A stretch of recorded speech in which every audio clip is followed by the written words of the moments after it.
মই এতিয়া উপস্থিত আছোঁ ডিব্ৰুগড় জিলাৰ জিলা পুথিভঁৰালৰ সন্মুখত। এইটো হ'ল ডিব্ৰুগড় জিলাৰ জিলা পুথিভঁৰাল।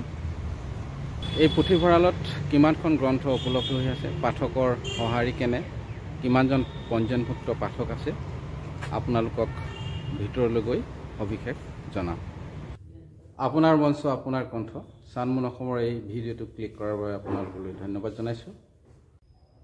আমি জিলা পুথিভঁৰালটোৰ ভিতৰ চোৱা দেখাইছোঁ। তেখেতসকল দায়িত্বত আছে। আপুনি কি দায়িত্বত আছে? মই CA বুলি কয়, কাউণ্টাৰ এটেণ্ডেণ্ট। হয় হয় হয়। কিমানখন গ্ৰন্থ পঞ্জীয়ন হৈ আছে ইয়াত? প্ৰায় 1 লাখৰ ওপৰে হ'ব। 1 লাখৰ ওপৰ ন?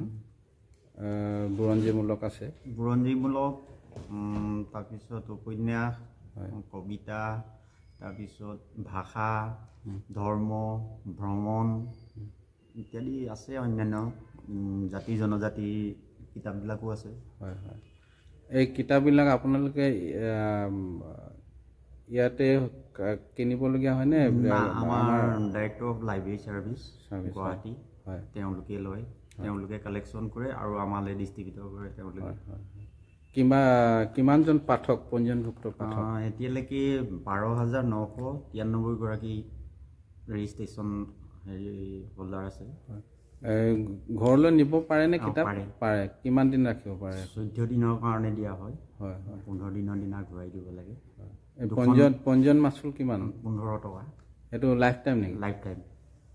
প্ৰিয় দৰ্শকসকল, আপোনালোকে 15 টকা, মাত্ৰ 15 টকা দি যদি পঞ্জীয়নভুক্ত হৈ লয়, জীৱনজোৰা আপোনালোকে কিতাপ, এই লাইব্ৰেৰীত যিমান কিতাপ আছে আপোনালোকে ক্ৰমান্বয়ে পঢ়িব পাৰিব। ঘৰলৈও নিব পাৰিব 14 দিনৰ কাৰণে, নহয় জানো? দুখন। গতিকে ইমান সুবিধা আপোনালোকে, হয়, এতিয়া বৈদ্যুতিন মাধ্যম বা ইণ্টাৰনেটৰ যুগত গ্ৰন্থৰ চাহিদা কিছু কমিছে বুলি কয়। ইণ্টাৰনেটতে উপলব্ধ হৈ বহু তথ্য পায়। তথাপিতো গ্ৰন্থ এখন কিন্তু খুবেই প্ৰয়োজনীয়। গ্ৰন্থত যি আমি তথ্য পাম সেয়া পঢ়াৰ আনন্দ, মাদকতা সুকীয়া, আৰু ইণ্টাৰনেটত উপলব্ধ হোৱা মাদকতা সুকীয়া। গতিকে গ্ৰন্থ সদায় থাকিব যেতিয়ালৈকে সভ্য সমাজ আমি থাকিম, যেতিয়ালৈকে লিপি থাকিব তেতিয়ালৈকে গ্ৰন্থৰ চাহিদা থাকিব। মই এখন গ্ৰন্থ বিচাৰি ইয়ালৈ আহিছিলোঁ, আগতেও আহিছোঁ জিলা পুথিভঁৰাললৈ। সেই গ্ৰন্থখন হ'ল ৰূপহী বুৰঞ্জী। ময়ো নাম শুনা নাছিলোঁ, বহুতে শুনা নাই। এজন ব্যক্তিয়ে কৈছিল, এটা মৈদামৰ ওপৰত মই পডকাষ্ট কৰিছিলোঁ, তেতিয়া এজন ব্যক্তিয়ে কৈছিল যে ৰূপহী বুৰঞ্জীৰ কথা। প্ৰকৃততে সেইখন আছেনে নাই ময়ো নাজানো, তেখেতে কিন্তু বুৰঞ্জীখন দেখিছিলোঁ বুলি কৈছে। এই জিলা পুথিভঁৰালত কেনেবাকৈ আছে নেকি সেই বিষয়ে মই জানিবৰ বাবে ইয়ালৈ আহিছোঁ। গতিকে তেখেতসকলৰ, ইয়াৰ কৰ্তৃপক্ষৰ মুখেৰে শুনোচোন, প্ৰকৃততে সেই গ্ৰন্থখন ইয়াত আছেনে, নে আছিল নে নাই, তেখেতসকলে নামটো শুনিছেনে নাই, শুনকচোন তেখেতসকলে কি কয়। ৰূপহী বুৰঞ্জীৰ নাম শুনিছে নেকি? আজিলৈকে মই শুনি পোৱা নাই। হয় হয়, ময়ো শুনা নাছিলোঁ। সেইখনৰ পম খেতিয়ে মই ইয়ালৈ আহিছিলোঁ, কেনেবাকৈ থাকিবও পাৰে বুলি। নাই শুনা, নহয় জানো? নাই শুনা। ইয়াত বুৰঞ্জী কিতাপ আছে? আছে। সাঁচিপতি আছে নেকি? সাঁচিপতি নাই। যিখন অসমৰ প্ৰথমখন অভিধান আছিলে, টেঙাই মোহনে লিখিছিলে, বৰ অম্ৰ, সেইখন আছে নেকি? নাই, এখন নাই নহয়। এয়া হ'ল জিলা পুথিভঁৰালৰ ভিতৰ চোৱা দেখাইছোঁ। ইয়াৰ কৰ্মচাৰীসকলে নিজৰ দায়িত্ব পালন কৰি আছে। গতিকে মই বুৰঞ্জীৰ চেলটোলৈ যাম। এয়া অসমীয়া জীৱনী, নহয় জানো? আত্মজীৱনী হ'ব। এয়া নাটকৰ, এয়া অসমীয়া সাহিত্য, কবিতাৰ, এখন কবিতাৰ, আৰু এইখিনি বেংগলী।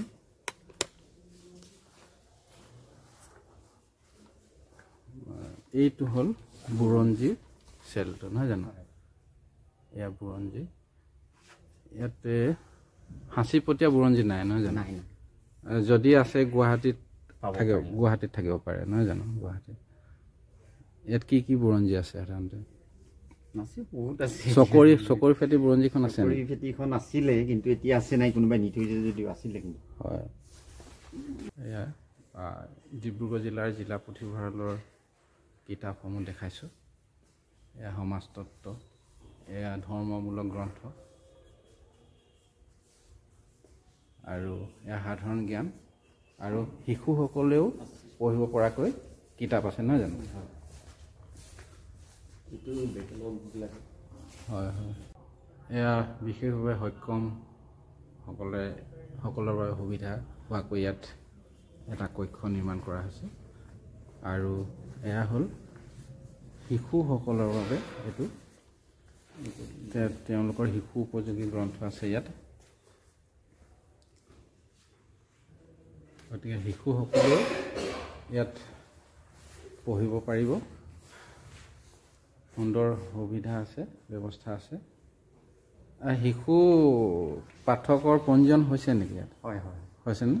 কিমানজন আছে মনত আছে নেকি? শিশু আছে নহয় জানো? কিমান বছৰ বয়স হ'লে পঞ্জীয়নভুক্ত কৰা হয়? আপোনাৰ সেইটো নিৰ্দিষ্ট সীমা নাই ধৰক। হয় হয়। কি লাগিব পঞ্জীয়ন কৰিব হ'লে? কি ডকুমেণ্ট লাগে? Aadhaar card, PAN card, photo 2 copy আৰু এজন গেজেটেড অফিচাৰ, তাৰমানে তেওঁ জামিনদাৰৰ কাৰণে লোৱা হয়। কাৰণ যিহেতু কিতাপৰ মূল্য আজিকালি বহুত, সেইটো কাৰণে জামিনদাৰ হিচাপে তেওঁ ৰখা হয়। আৰু কিবা কিতাপখন ঘূৰাই নিদিলে ধৰক মানে জামিনদাৰলৈ যাব, লেটাৰ যাব। সেইটোতো এটা অসুবিধা হ'ব চাগে, প্ৰত্যেকে সেইটো হ'ব জানো? জামিনদাৰ হৈ দিব? দিয়ে নহয়, গেজেটেড অফিচাৰ পৰাই লোৱা হয়। এয়া হ'ল শিশু কক্ষ। এইটো আমি পাঠকৰ কাষলৈ যাম। এয়া এজন পাঠক, নিয়মীয়া পাঠক নিশ্চয়। আপুনি নিয়মীয়া পাঠক নেকি বাৰু? এয়া পঢ়ুৱে নেকি? নিয়মীয়া মাজে সময়ে আহি থাকোঁ। তোমালোকে ষ্টুডেণ্ট নেকি? কি পঢ়ি আছে? মই কোচিং কৰি আছোঁ। কোচিং ইয়ালৈ আহা, নিয়মীয়াকৈ আহা ন? কিহৰ ওপৰত তুমি পঢ়া সাধাৰণতে? কি কিতাপ? এনেই মই নেট মানে UGC নেটৰ কাৰণে প্ৰিপেৰেশ্যন কৰি আছোঁ। হয় হয়। ইয়াতে পৰ্যাপ্ত কিতাপ পাইছানে? ৰেফাৰেঞ্চ বুক পোৱা গৈছে? পাইছা ন? আৰু দেখাইছোঁ। ভণ্টি কি নাম? নমস্কাৰ, মোৰ নাম শ্ৰীমতী ডেমি দলে। হয়। ৰেগুলাৰ আহা, প্ৰায় আহা নেকি? কি পঢ়ি আছা তুমি? মই নেটৰ কাৰণে প্ৰিপেৰেশ্যন চলাই আছোঁ। ইয়াত পাইছা, ৰেফাৰেঞ্চ বুক পাইছানে? পাইছা।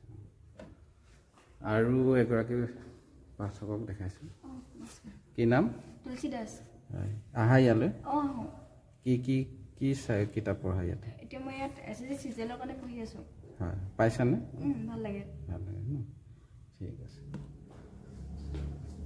এয়া হ'ল পঢ়ুৱৈক দেখালোঁ। নিশ্চিতভাৱে এটা আমাৰ শিক্ষাৰ্থীসকলৰ বাবে বিশেষকৈ উপযোগী গ্ৰন্থ ইয়াত পোৱা যায়। বিভিন্ন ৰেফাৰেঞ্চ বুক পোৱা যায়, তথ্য সমৃদ্ধ গ্ৰন্থ পোৱা যায়, বুৰঞ্জীমূলক, ভ্ৰমণমূলক, সাহিত্য, কবিতা আদি বিভিন্ন গ্ৰন্থ, কেইবাটাও ভাষাত উপলব্ধ থকা গ্ৰন্থ আছে। গতিকে আপোনালোকে পঞ্জীয়নভুক্ত হৈ লওক আৰু জিলা পুথিভঁৰালত থকা গ্ৰন্থসমূহৰ স্বাদ লওক। আপোনালোকে বহু সমল পাব। আপুনি কি দায়িত্বত আছে? মই junior assistant district library official. হয় হয়।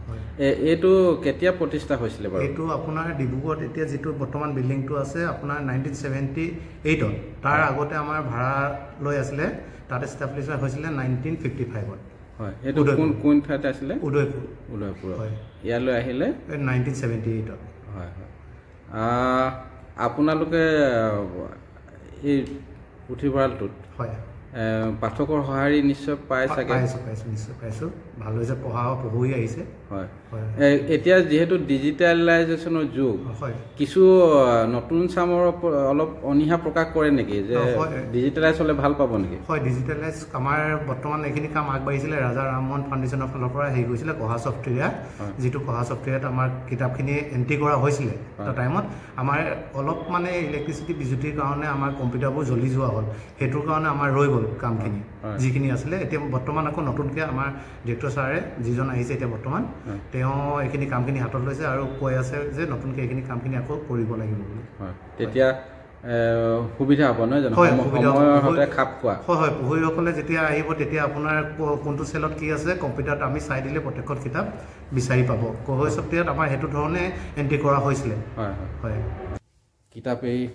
কিতাপ হ'ল মানুহৰ জীৱন জীৱিকাৰ শৈলী, সৃষ্টি কৰা পৰিৱৰ্তন কৰা আমাৰ সভ্যতা সংস্কৃতি জীয়াই ৰখাৰ এক সম্বল গতিকে আমি গ্ৰন্থ লাগিব গ্ৰন্থৰ মালিতাত সৃষ্ট শব্দবোৰে আপোনালোকৰ জীৱন জীপাল কৰিব গতিকে এই জিলা পুথিভঁৰালত অসমৰ প্ৰায় প্ৰতিটো জিলাতে একোটাকৈ পুথিভঁৰাল আছে গতিকে পাঠকসকলে সেই পুথিভঁৰালৰ উপলব্ধ গ্ৰন্থসমূহৰ পৰা অধ্যয়ন কৰি জ্ঞানৰ ভাণ্ডাৰ বা জ্ঞানৰ ভঁৰালটো চহকী কৰি তুলিব পাৰে সূৰ্যত উত্তাপ বিচাৰি আমাৰ যাত্ৰা চন্দ্ৰৰ পোহৰৰ দৰে আমি দিম স্বচ্ছ বাৰ্তা আপোনাৰ মঞ্চ আপোনাৰ কণ্ঠ চানমুখ